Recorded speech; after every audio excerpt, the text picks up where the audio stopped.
Hello दोस्तों, स्वागत है आप सभी का हमारे YouTube चैनल पे। आज मैं आपको एक ऐसी घटना के बारे में बताना चाहता हूँ जिसने मुझे और मेरी ज़िंदगी को पूरे तरह से बदल कर रख दिया। मुझे सोचने के लिए मजबूर कर दिया कि क्या उस रात मैंने जो देखा था वो सच है या सिर्फ मेरा वहम। सुनने या पढ़ने वाले भले ही इसे एक मनगढ़ंत कहानी मान ले, लेकिन वो कहते हैं ना, जिस पर बीतती है वही उस दर्द को समझ सकता है। ऐसा ही कुछ मुझ पर बीती है जिसे मैं आप सभी को सुनाना चाहता हूँ। बात आज से लगभग 3 साल पहले की है, जब मैं अपने करीबी दोस्त की शादी में शामिल होने के लिए उसके गांव गया था। हम दोनों दिल्ली की एक कंपनी में साथ काम करते थे, लेकिन उसका परिवार राजस्थान के एक छोटे से गांव में रहता था। उसके विवाह से जुड़ी सभी आयोजन उसी के गांव में होने को थे, इसलिए उसकी शादी से 3 दिन पहले ही मैं वहां जाने के लिए निकल पड़ा। जयपुर एयरपोर्ट पर उतरने के बाद मैंने उसके गांव पहुंचने के लिए एक टैक्सी की। मेरे दोस्त साहिल का गांव जयपुर से काफ़ी दूर था। ड्राइवर ने पहले ही कहा था कि पूरे 24 घंटे में ही हम उस गांव में पहुंच पाएंगे। सफ़र लंबा था, इसलिए टैक्सी ड्राइवर से बातें करना शुरू हो गई थी। बातें करते करते उसने गांव देहातों में फैली भूत प्रेतों को किस्सा से का जिक्र छेड़ दिया। ड्राइवर का कहना था कि जिस गांव में मैं जा रहा हूँ वहाँ तो डायनों का आना बहुत आम है। उसने मुझे एक नहीं न जाने कितने ही किस्से सुना दिया, उस गांव और डायन से जुड़े हुए।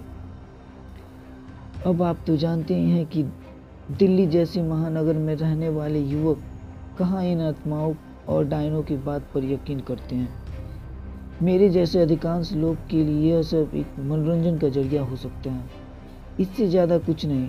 लेकिन शायद वह आखिरी बार था जब मैंने इन सब काली शक्तियों को बस एक मजाक के रूप में ले लिया था, क्योंकि उसके बाद तो जैसे मैं इन पर न सिर्फ विश्वास करने लगा बल्कि हर समय इनकी उपस्थिति का एहसास भी करने लगा।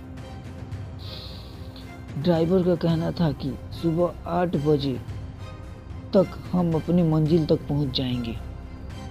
रात 10 बजे के आसपास हमने एक ढाबे पर खाना खाया और फिर सफ़र की थकान की वजह से आंख लग गई। अचानक हमारी गाड़ी खराब हो गई, और वह भी एक ऐसी जगह जहां से कुछ भी मदद मिलना लगभग नामुमकिन था। मुझे समझ में नहीं आ रहा था कि क्या किया जाए। सुबह होने का इंतजार भी तो नहीं कर सकते थे, और आसपास कोई ठीक जगह भी नहीं था। ड्राइवर का कहना था कि 2 से 3 किलोमीटर पर एक ढाबा है, वहां आप जाओ और गाड़ी ठीक करवा के मैं आ जाऊंगा। मैंने उसका बात मान लिया और पैदल चलने लगा। बहुत चलना था, लेकिन कानों में ईयरफोन लगा लिया और सोचा टाइम पास हो जाएगा। कुछ दूर चलने ही मुझे ऐसा लगा कि मानो मेरे साथ कोई चल रहा है। बड़ी तेज महक सी आई और बहुत देर तक अपने साथ किसी और के होने का एहसास हुआ, क्योंकि मैंने तो हेडफोन लगाया हुआ था। पहले लगा कि जैसे यह मेरा वहम है, लेकिन धीरे धीरे वह हकीकत, यूं कहे भयानक हकीकत का शक्ल लेने लगा।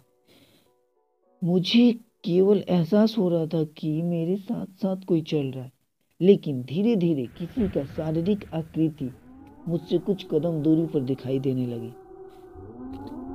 मैंने देखा, अरे यह तो एक सुंदर लड़की थी।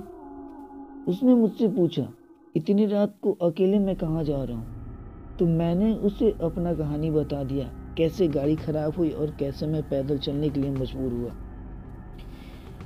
मैंने भी उससे यही सवाल किया कि वह इतनी रात को कहाँ यहाँ क्या कर रही है। उसने बोला कि वह अक्सर इस रास्ते पर आती जाती रहती है। इससे पहले कि मैं उससे कुछ पूछता, उसने मुझे बोला कि आप अपने दोस्त की शादी में जा रहे हो जो कल है,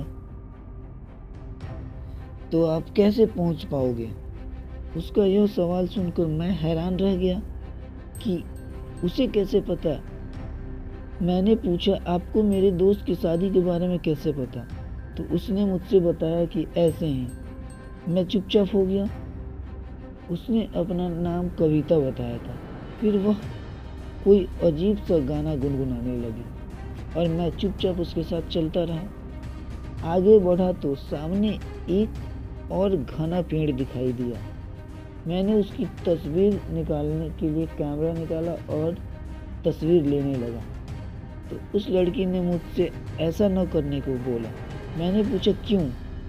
तो उसने बोला, रात के समय तस्वीर नहीं उतारते। मैंने अपना कैमरा अंदर रख लिया। तभी मेरी नज़र पेड़ से दूर खड़ी 3 औरतों पर गई।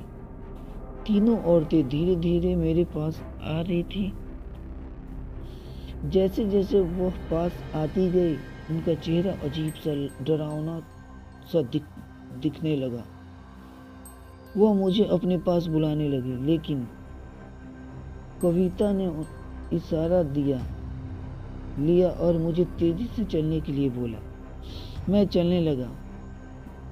मैं चलते चलते दौड़ने लगा। थोड़ी दूर आते ही वो औरतें गायब हो गई। मैंने पीछे मुड़ के देखा, वो औरतें कहीं दिखाई नहीं थी और मैंने कविता से पूछा कि वो कौन थी। उसने बताया कि वो इस गांव में पिछले कई सालों से घूम रही है। गांव के लोग उन्हें बुरी आत्मा कहते हैं। उससे बचाने के लिए मैं ही आपके साथ आई हूँ। मैंने पूछा, तुम कैसे बचा सकती हो? उसने फिर कोई जवाब नहीं दिया। हम बहुत दूर निकल आए थे। कविता ने कहा कि ढाबा आने वाला है और रास्ते भी सुरक्षित हैं। अब मुझे चलना चाहिए। मैंने पूछा, तुम कहाँ आगे तक नहीं जाओगी? उसने कहा, मेरी मंजिल यही है। जाते जाते उसने बस एक बात बोली, हर आत्मा बुरी नहीं होती साहब। उसकी बात का मतलब समझते मुझे देर नहीं लगी और मैं समझ गया कि वह भली आत्मा थी जो बुरी शक्तियों से बचाने के लिए मेरे साथ आई थी।